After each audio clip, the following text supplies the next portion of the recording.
예수께서 사두개인들로 대답할 수 없게 하셨다 함을 바리새인들이 듣고 모였는데 그 중에 한 율법사가 예수를 시험하여 묻되 선생님, 율법 중에서 어느 계명이 크니이까? 내 마음을 다하고 목숨을 다하고 뜻을 다하여 주 너희 하나님을 사랑하라 하셨으니 이것이 크고 첫째 되는 계명이요 둘째도 그와 같으니 내 이웃을 내 자신같이 사랑하라 하셨으니 이 두 계명이 온 율법과 선지자의 강령이니라. 아멘. 아멘. 한 번 더 인사하겠습니다. 축복합니다. 사랑합니다. 네, 감사합니다. 중등부 친구들이 많이 해주네요. 감사합니다. 오늘도 은혜를 사모하는 마음으로 여러분 오셨는데 진짜 힘과 능력과 용기 얻어갈 수 있는 귀한 시간 되기를 주님의 이름으로 축복합니다. 아멘. 여러분 1년 12개월 중에서 가장 사랑을 많이 표현하는 달이 있으면 언제입니까?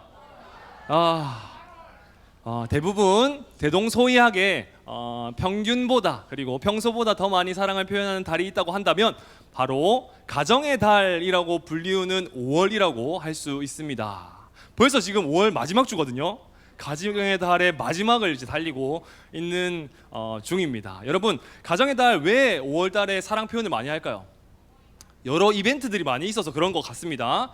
어린이날, 어버이날, 스승의 날, 그리고 여러분들의 해당되진 않지만 21일이 부부의 날이었다고 합니다.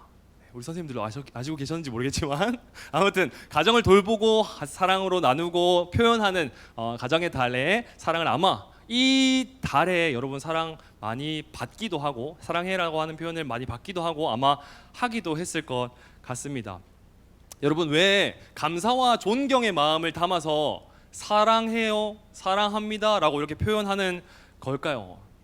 사랑은 그만큼 크고 놀라운 힘과 의미를 담고 있기 때문입니다. 그러면 근원적으로 한번 생각해 봅시다. 여러분, 사랑해, 사랑합니다 한 번도 안 해본 사람? 다 했죠? 목사님도 아까 축복합니다, 사랑합니다 했잖아요. 다 했습니다. 한 번 이상은 다 해봤을 줄 압니다. 그런데 그러면 근원적으로 한번 생각해 봅시다. 여러분, 사랑은 도대체 뭡니까? 사랑에 좀 자신 있는 사람 목사님한테 눈을 깜빡깜빡거려 봐봐. 나는 자신 있다. 우리 고등부를 좀 봐야 되겠어요. 중등부 좀 기분 나빠하는 아니죠?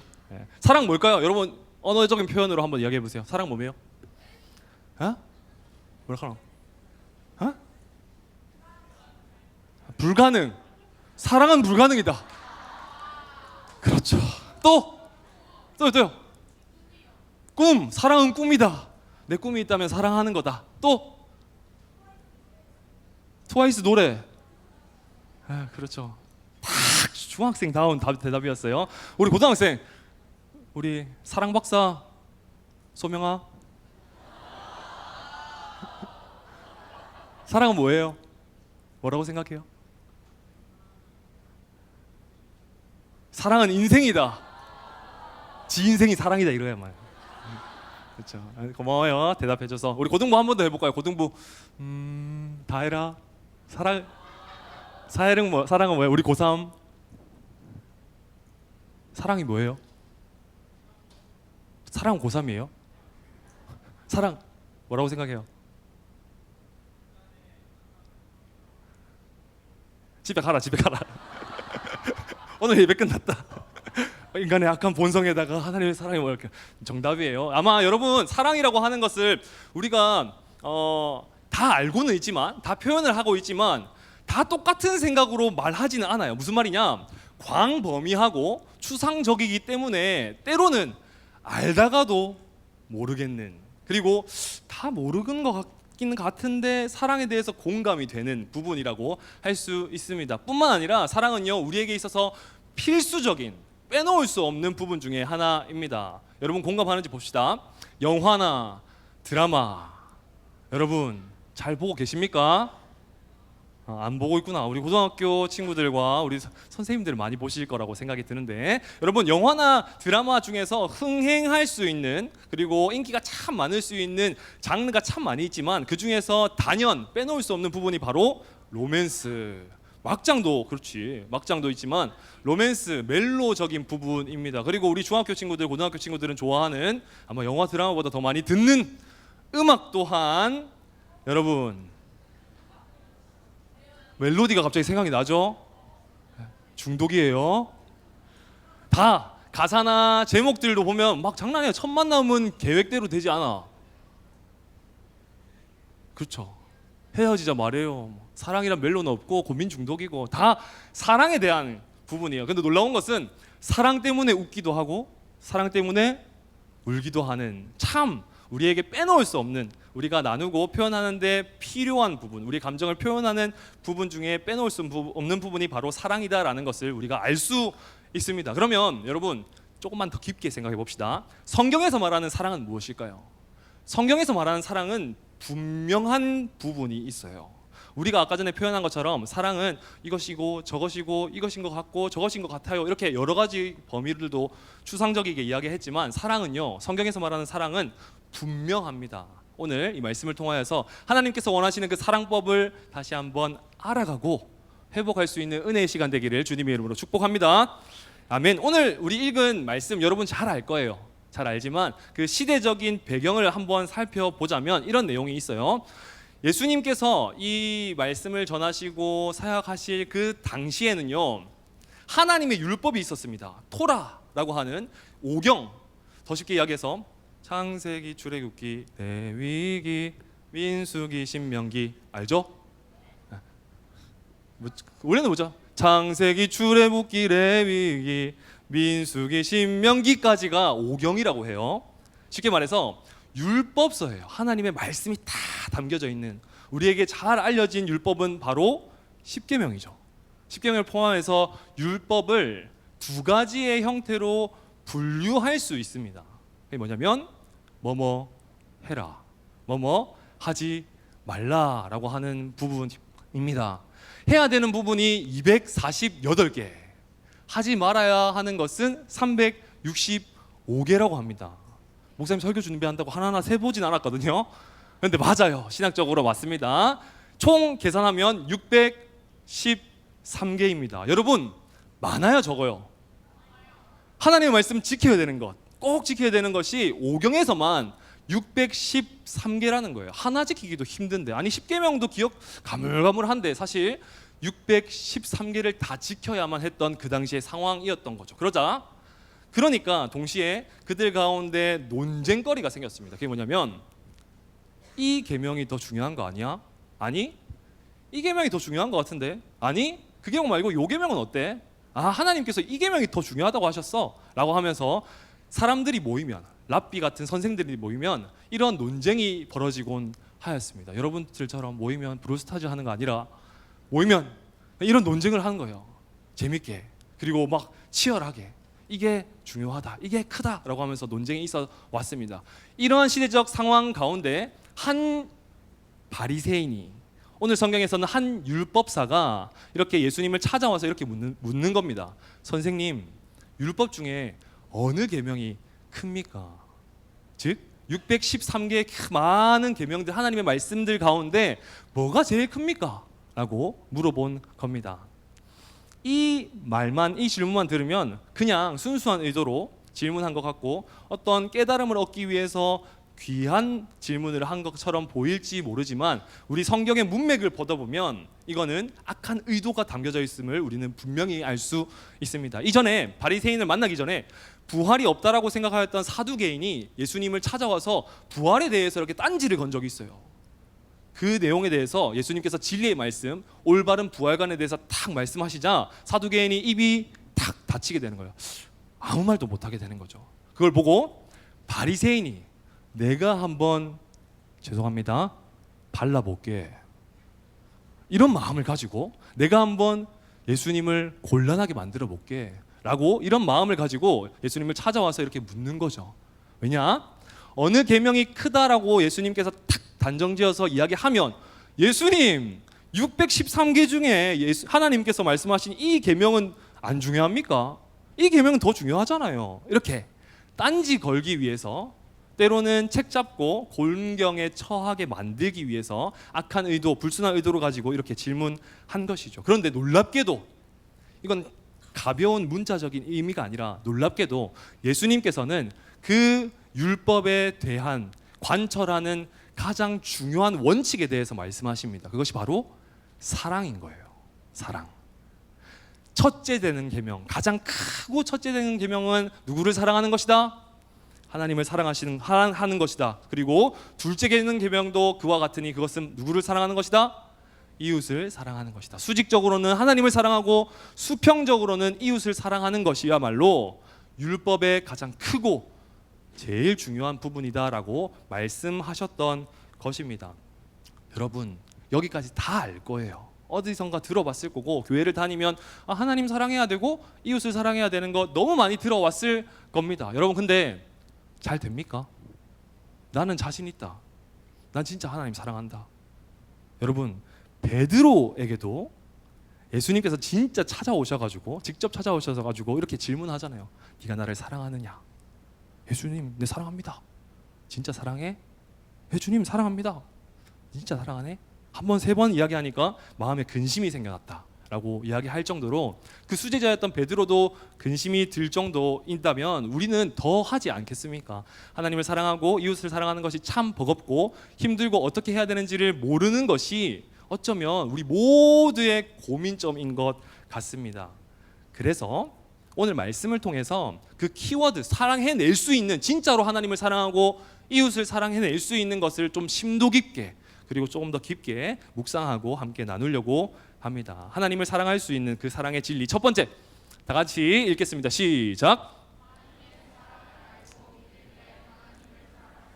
아멘. 자, 37절 말씀도 다 같이 읽겠습니다. 시작. 예수께서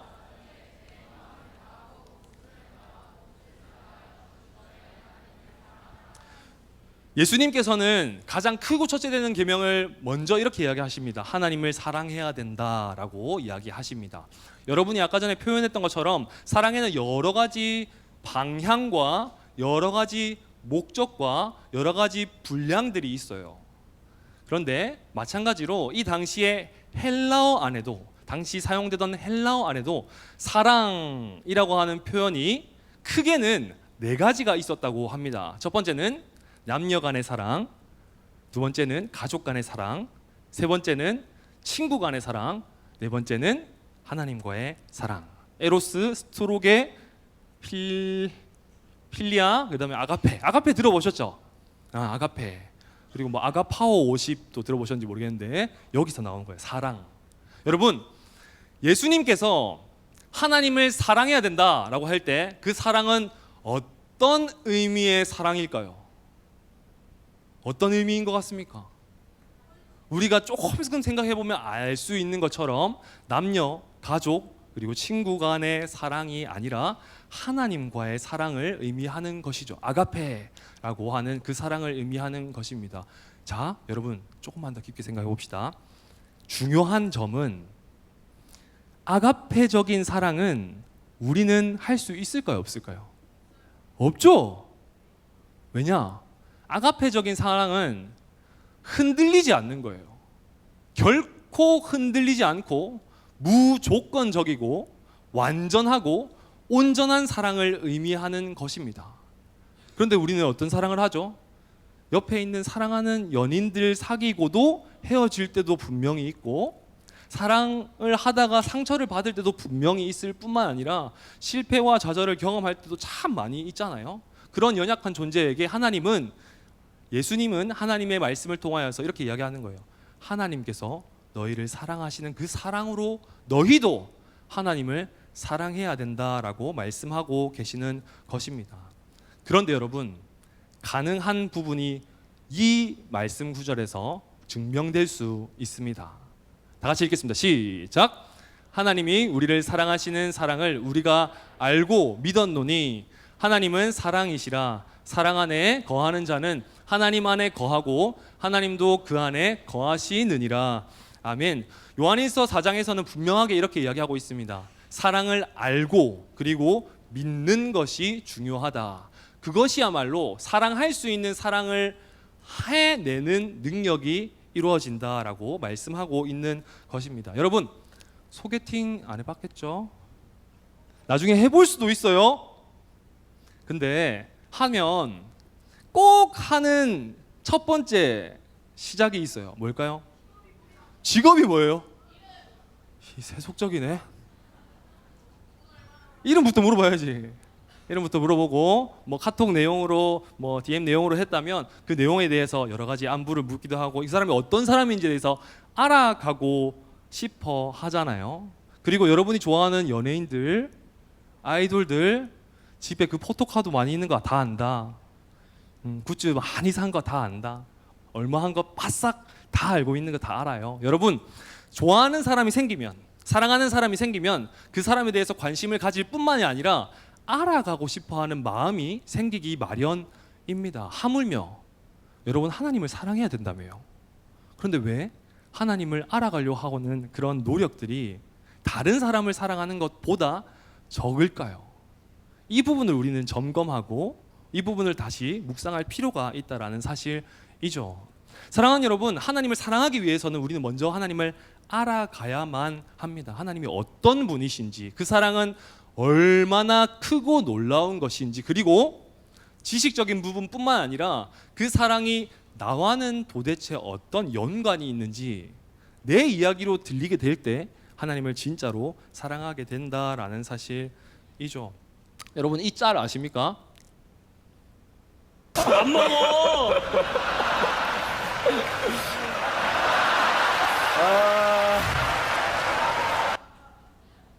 무슨 내용인 것 같아요? 실제로 있었던 건데요. 그 여러분 남자친구도 좋아하는데 롤 이제 대회에서 너무 지루했나 봐요. 게임이 루즈했나 봐요. 게임 관객으로 찾아간 이 두 명의 남자 친구들인데 이 친구들이 졸았나 봐요. 아니 잤어요. 잤는데 옆에서 이제 카메라가 잡힌다고 이렇게 툭툭 치니까 자기도 모르게 이렇게 박수를 쳤던, 아무것도 모르고 상황을 모르고 막 무의식적으로 박수를 쳤던 부분을 목사님이 이야기하고 보여주셨습니다. 여러분 어쩌면 우리의 인생도 그리고 우리의 신앙생활도 이것과 같을 수가 있다는 것을 주의할 필요가 있어요. 교회는 다니지만, 하나님 믿는다고 말하지만, 하나님 사랑한다고 말은 하지만 하나님을 사랑하는 것이 분명하게 무엇인지를 모른다면 그 상황이 어떻게 흘러가는지를 모르고 그저 박수치는 사람과 같은 인생이 될 수밖에 없다라는 사실을 기억하셨으면 좋겠습니다. 그래서 그런 거 있잖아요. 예수님의 이름으로 축복합니다. 그러니까 뭐가 축복하는지도 잘 모르고, 맞죠? 무의식적으로 아멘 아멘 하는 것 또한 여러분 잘 분별할 필요가 있는 거예요. 목사님이 제자훈련, 중등부 제자훈련에서 일화를 이야기한 적이 있는데 잘 들어보세요. 목사님이 이전 교회 있을 때 청년부 사역도 같이 겸임해서 사역했는데 10계명 중에 간음하지 말라라는 설교 제목으로 설교의 내용을 가지고 청년들과 함께 이렇게 설교한 적이 있습니다. 그러면서 목사님이 좀 졸렸나 봐요. 어떤 친구들이 졸렸는지 목사님이 이렇게 설교를 하다가 이렇게 이야기했어요. 여러분 우리는 영적으로 다 가늠한 존재입니다 라고 하니까 어떤 친구가 자다가 아멘 하는 거예요. 근데 느낌이 좀 이상하잖아요. 내가 진실로 영적으로 가늠한 사람입니다 이런 의미인가? 라고 해서 조금 거슬렸지만 참고 이제 설교를 계속 이어갔는데 그 친구가 계속 졸았나 봐요. 그러면서 제가 우리는 진짜 영적으로 타락하고 가늠한 존재입니다. 가늠을 하는 너무나도 타락한 존재입니다 하니까 아멘 하는 겁니다. 근데 웃긴 거는 그 친구가 아멘 하니까 그 친구가 크게 아멘 하니까 아멘 해야 되는 타이밍인 줄 알고 여자 청년들도 아멘 아멘 하는 거예요. 그래서 목사님이 좀 당황했던 기억이 있습니다. 여러분 무엇인지 모르고 그저 아는 척하면서 막 행동하는 것, 어쩌면 그것은 진짜 행동이 아닐 수 있다는 것을 기억할 필요가 있는 거예요. 마찬가지 하나님을 한다고 하면서 하나님 사랑하는 것이 무엇인지를 알지 못하는데 사랑한다고 말하는 것, 표현하는 것, 그리고 드러내는 것은 어쩌면 사랑이 아닐 수 있다는 것을 꼭 기억할 필요가 있는 것이죠. 뿐만 아니라 사랑은 아는 것에 넘어서 믿는 것까지 넘어가야 하는 부분이 있다라는 것을 기억했으면 좋겠습니다. 하나님의 사랑은 한 가지로 요약될 수 있는데 그것은 바로 사랑의 가장 이제 압축한 결정체가 있다면 그것은 바로 예수 그리스도의 십자가인 줄 믿습니다. 이때는 아멘 해야지. 다시 사랑의 결정체, 사랑의 왕전체는 예수 그리스도의 십자가인 줄 믿습니다. 아멘이죠, 아멘이죠. 여러분, 참된 사랑은 어떤 희생을 치르더라도 사랑하는 대상을 필요를 채워주려고 한다. 하나님의 사랑도 마찬가지죠. 3장 16절 요한복음 3장 16절 하나님이 세상을 이처럼 사랑하사 누구를 주셨다고요? 독생자를 주신 거예요. 예수 그리스도의 그 피 흘림이 사랑의 결정체였던 것처럼, 그리고 일반적으로 우리도 그렇잖아요. 우리가 누구를 사랑한다 했을 때 목사님 싫어합니다. 목사님 지금 전 여친, 현 아내, 또 이상한 막장 드라마 찍으려고 현 아내에 이제 이사하는 날이 있었어요. 그래서 이제 아내가 그 이삿짐을 좀 도와줄 수 있냐라고 이야기했습니다. 목사님 어떻게 대답할까요? 당연히 달려갔죠. 여러분, 목사님 가정의 평화를 참 좋아하는 사람입니다. 알겠죠? 무조건 달려갔습니다. 그리고 여러분이 만약에 사랑하는 사람이 있다면 뭐 이거 좀 도와줄 수 있어 정중하게 이야기한다면 아마 진짜 뭐 3초 컷으로 달려갈 거예요.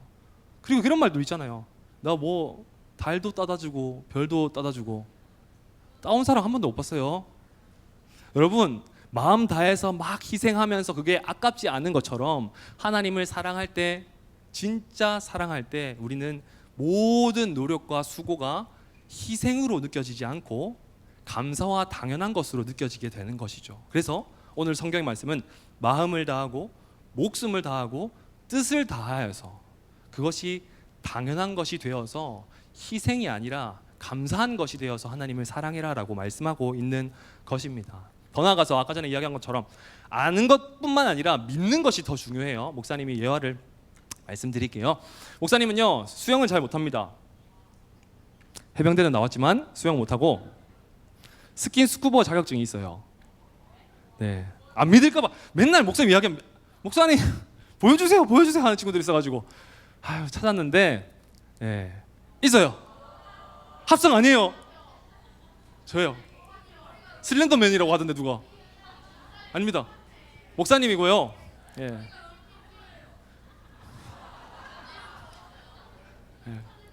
그래요. 아무튼 목사님이고요. 목사님이 이게 자격증을 딸 때 수심 20m에 들어간 적이 있는데 비 오는 날이기도 했고, 그런데 교육을 받고 이제 처음으로 들어갔는데 교육을 많이 이론적으로 배웠지만 실전은 많이 경험이 없지 않았을 거잖아요. 그래서 이렇게 들어가 있는데 큰 문제가 생깁니다. 그게 뭐냐면 실린더, 탱크라고 하는 이 산소통 알죠? 산소통에 산소가 다 떨어진 거예요. 수심 20m인데, 수심 20m면 장난 아니거든요. 올라가는 데만 엄청 오래 걸릴 뿐만 아니라 그 순간 가는 데다가 이제 만약에 산소통이 떨어져서 호흡을 못 뱉으면 죽을 수도 있는 절체절명의 순간이었습니다. 여러분, 죽었게요, 살았게요? 죽었으면 전 뭐죠?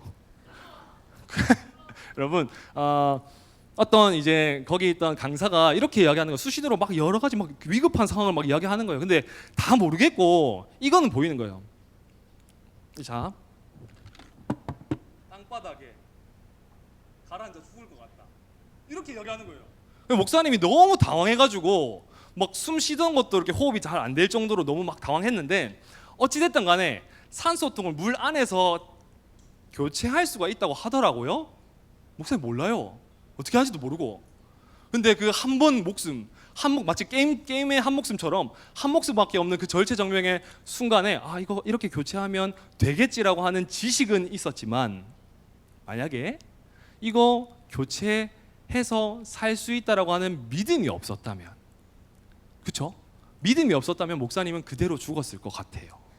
그리고 더 나아가서 목사님이 옆에 있는 동생과 남동생과 또 아버지와 같이 이렇게 스킨스쿠버를 했는데, 아버지가 수영을 되게 잘하시거든요. 그래서 내가 만약에 죽으면, 그 절체절명의 순간에 목사님 어떤 생각이 들었냐면, 죽으면 아빠가 끌어서 그냥 데리고 가겠지? 아니면 아니면 그냥 뭐 하나님 보고 약간 이런 느낌. 그렇게 해서 이렇게 믿음을 가지고 이렇게 실행으로 행동하게 됐습니다. 죽을 뻔했어요. 아무튼 절체절명의 순간 가운데 이렇게 딱 해서 성공적으로 산소통을 바꾸고 다시 올라와서 와 다시는 안 한다라고 했던 기억이 있습니다. 여러분 알지만 지식적으로 알지만 믿음이 없었으면 실행하지 않았을 것 같아요. 그렇죠? 마찬가지로 하나님을 사랑하는 것을 알기는 알지만 믿음이 없다면 사랑해낼 수 없는 거예요. 지식적으로는 다 알아요. 하나님이 어떤 분이신지, 어떤 능력을 가지신 분이신지 실존하는 것 또한 느껴져. 그런데 믿음이 없다면 하나님을 사랑해낼 수 없다라는 사실입니다. 사진 한 주세요. 그래서 자격증도 있습니다. 거짓말이라고 무시해가지고 있습니다. 네, 여러분 아무튼 자 넘어갑시다.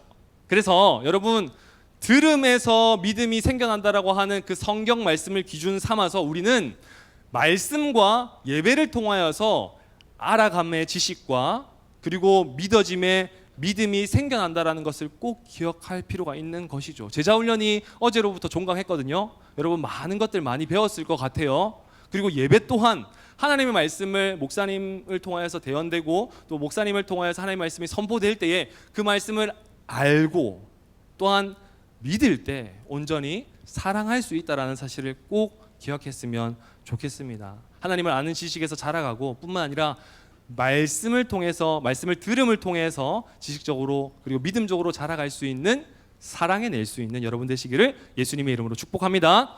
아멘. 두 번째 다 같이 읽겠습니다. 시작.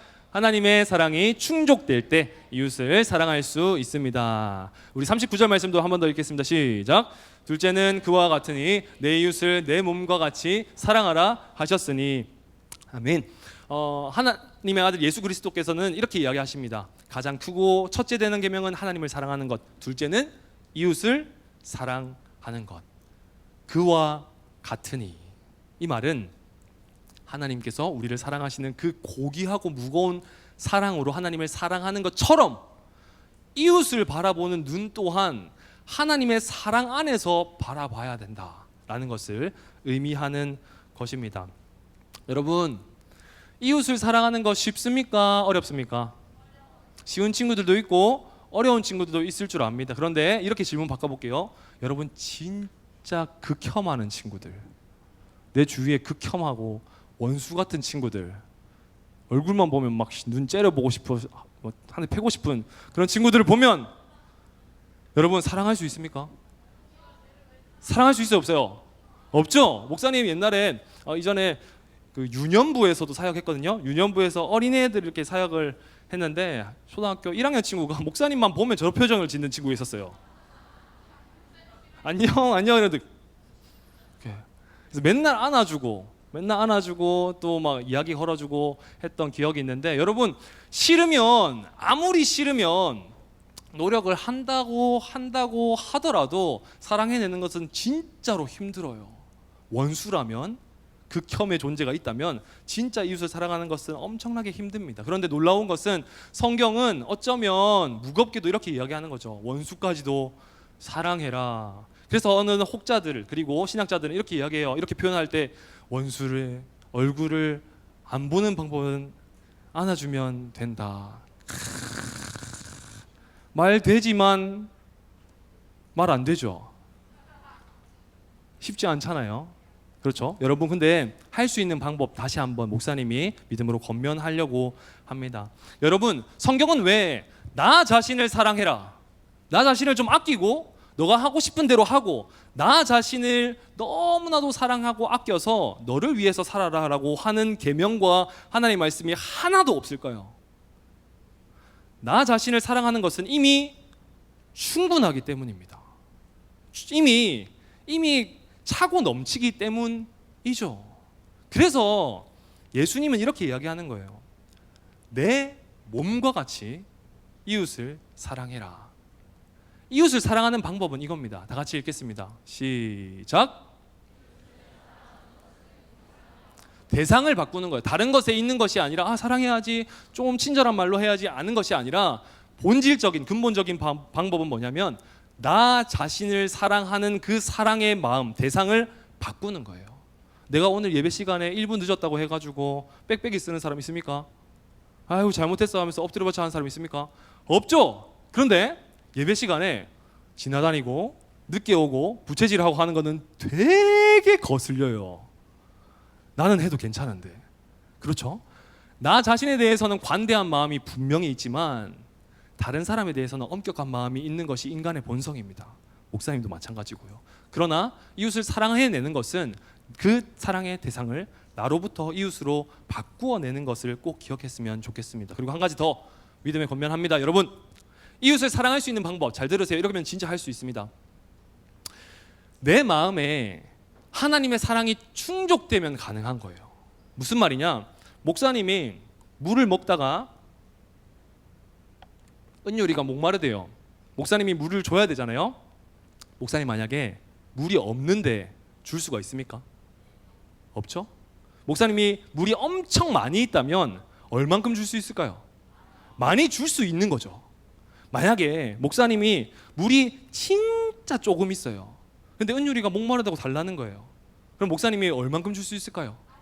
다 줘도 이만큼밖에 되지 않는 거예요.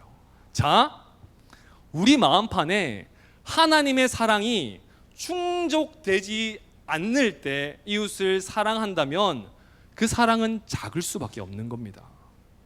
하나님의 사랑이 이미 차고도 넘쳐서 충족하여서 흘러 넘치게 될 때 그 잔을 다른 사람에게로 대상에게로 넘기게 될 때 그 사람에게 귀중한 사랑을 전가시킬 수 있다라는 사실입니다. 그러므로 크고 첫째 되는 계명, 하나님을 사랑하는 그 사랑이 내 마음 가운데 충족이 되었음을 기억하고 점검하게 될 때 우리가 이웃을 사랑해낼 수 있다는 것을 꼭 기억하는 여러분 되셨으면 좋겠습니다. 우리 스펄전 목사님께서는 이렇게 이야기하십니다. 제가 읽겠습니다. 하나님이 주신 사랑의 선물 곧 복음에는 사랑스럽지 않은 것을 사랑하게 하는 힘이 있다. 즉 하나님께서 주시는 힘만이 이웃을 사랑해낼 수 있는 능력으로 작용한다라는 것입니다. 여러분, 여러분의 마음 가운데 이웃을 사랑하는 마음이 없다고 한다면 내가 하나님의 사랑이 가득 찼는지 비어 있는지를 먼저 점검해야만 하는 거죠. 내 사랑이 가득 차 있지만 이웃을 사랑하지 못하는 것은 어불성설, 절대로 이야기가 되지 않고 내 하나님으로부터 받은 온전한 사랑이 가득 차 있지 않고 조금만 있는데 이웃을 사랑하는 척하고 사랑해낸다고 표현하는 것은 또한 진짜로 사랑하는 것이 아닐 수 있다는 것을 기억했으면 좋겠습니다. 왜냐하면 성경은 하나님 사랑과 이웃 사랑이 별개의 문제가 아니라 그와 같으니 같은 동일성상에 있는 부분이라고 말하고 있기 때문입니다. 사랑하는 여러분, 이웃을 사랑하고 싶으십니까? 원수를 사랑해낼 수 있는 크고 아름다운 그릇을 가지고 싶으십니까? 그러기 위해서는 하나님의 사랑이 여러분의 이야기가 되어야 되고 내 마음 가운데 내 심령 가운데 가득 차고도 넘쳐서 충전되어서 그것을 다른 사람에게로 이동시킬 때야만 가능한 것을 꼭 기억했으면 좋겠습니다. 하나님의 사랑을 충족하여서 진짜로 이웃을 사랑해낼 수 있는 저와 여러분 되기를 예수님의 이름으로 축복합니다. 아멘. 자, 마지막 우리 세 번째 다 같이 읽겠습니다. 시작. 우리가 사랑해야 하는 이유 그리고 사랑할 수 있는 이유는 바로 하나님께서 사랑 그 자체이시기 때문인 줄 믿습니다. 우리 요한일서 4장 8절 말씀도 다 같이 읽겠습니다. 시작. 사랑하지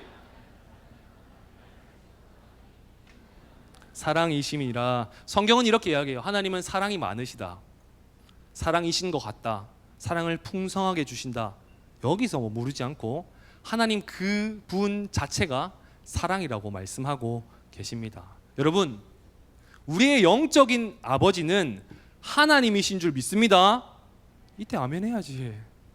다시, 영적인 아버지는 하나님, 오직 한 분 하나님이신 줄 믿습니다. 아버지의 자녀라고 한다면 아버지가 말씀하고 있는 그리고 다루고 있는 모든 목적을 따라야만 하는 거예요. 아버지가 사랑이라고 한다면 그 사랑을 보고 배우고 아까 조주림 목회사님께서 1부 때 이야기한 것처럼 익히고 그려낼 수 있어야 되는 겁니다. 체화하여서 그것을 그려낼 수 있는 능력까지 나타내야지만 우리가 사랑할 수 있는 것이죠. 사랑하는 여러분, 하나님은 사랑이신 줄 믿습니다. 레위기서에는요, 내가 거룩하기 때문에 너희가 거룩해야 돼, 내 거룩함을 보고 너희도 거룩함을 따라가야 돼 라고 말씀하십니다. 똑같이 오늘 본문도 내가 사랑이기 때문에 내 자체가 사랑으로서 가득 충만한 사랑 그 자체이기 때문에 너희도 사랑해야 돼. 사랑으로 형상 안에서 지음받은 모든 존재를 사랑해야 되고 그 창조주인 나를 사랑해야 돼라고 말씀하시는 것이죠. 뿐만 아니라 더 나아가서 한 가지만 더, 고린도전서 8장 3절 말씀 다 같이 읽겠습니다. 시작.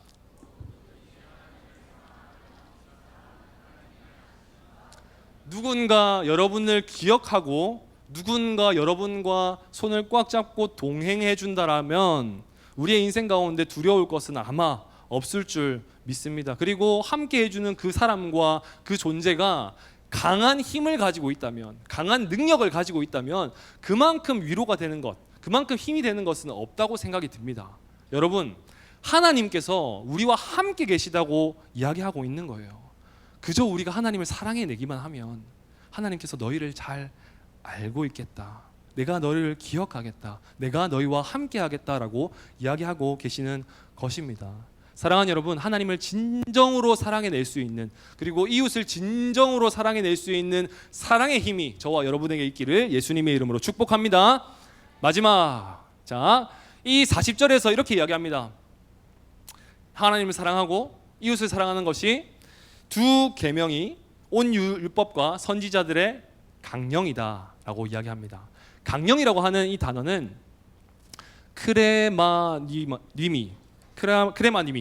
크레마님이라고 하는 헬라어인데요, 어떤 강한 명령으로 받아지지만 사실은 매달려 있다, 달려 있다, 의존해 있다라고 하는 의미를 담고 있습니다. 즉 모든 성경의 율법 가운데, 그리고 성경의 모든 창세기부터 요한계시록 가운데 그 내용을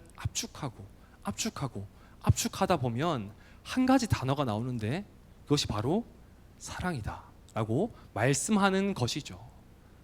사랑이 모든 율법 가운데 해결할 수 있는, 그리고 완성이 될 수 있는, 매달려 있는, 붙들려 있는 원칙이다 라고 하는 것을 의미하는 것입니다. 사랑하는 여러분, 우리는 살아갈 때마다 사랑을 잃어가는 시대를 살아가는 것을 우리가 종종 경험하게 됩니다. 서로 간의 사랑이 없고, 그리고 하나님을 위한 사랑, 하나님을 향한 사랑을 잃어버릴 때가 참 많이 있을 줄 압니다. 이 세상을 살아갈 때, 신앙생활을 할 때, 교회를 다니고 예수님을 믿고 앞으로 계속 신앙생활 가운데 예배를 드리게 될 터인데 다른 어떠함을 능력으로 키워내려고 하지 마십시오. 음악적인, 그리고 예배적인, 관계적인 다 중요하지만 사랑하는 여러분, 사랑의 능력과 사랑의 능력치를 더욱더 크게 넓히시고 높이시는 여러분 되시기를 주님의 이름으로 축복합니다. 사랑이 커져야만 해요. 이 시대 가운데 필요한 것은 사랑의 회복이기 때문입니다. 요한복음 14장 21절에서는 이렇게 이야기하거든요. 하나님의 계명을 지키는 자라야만 하나님을 사랑하는 자다. 여러분, 하나님을 사랑할 때 순종할 수 있는 겁니다. 하나님을 사랑할 때 이웃을 사랑할 수 있는 것이고요. 하나님을 사랑으로 진짜 알아가고 믿을 때 하나님을 진짜 사랑할 수 있는 것입니다. 5월 마지막 주입니다. 여러분, 가정의 달을 맞아서 사랑을 다시 한번 마음에 상고하고 묵상하여서 이 사랑을 잃지 않고 흔들리지 않고 변함없이 하나님에 대한 사랑, 이웃에 대한 사랑을 마음판에 잘 새기며 살아갈 수 있는 저와 여러분 되기를 예수님의 이름으로 축복합니다.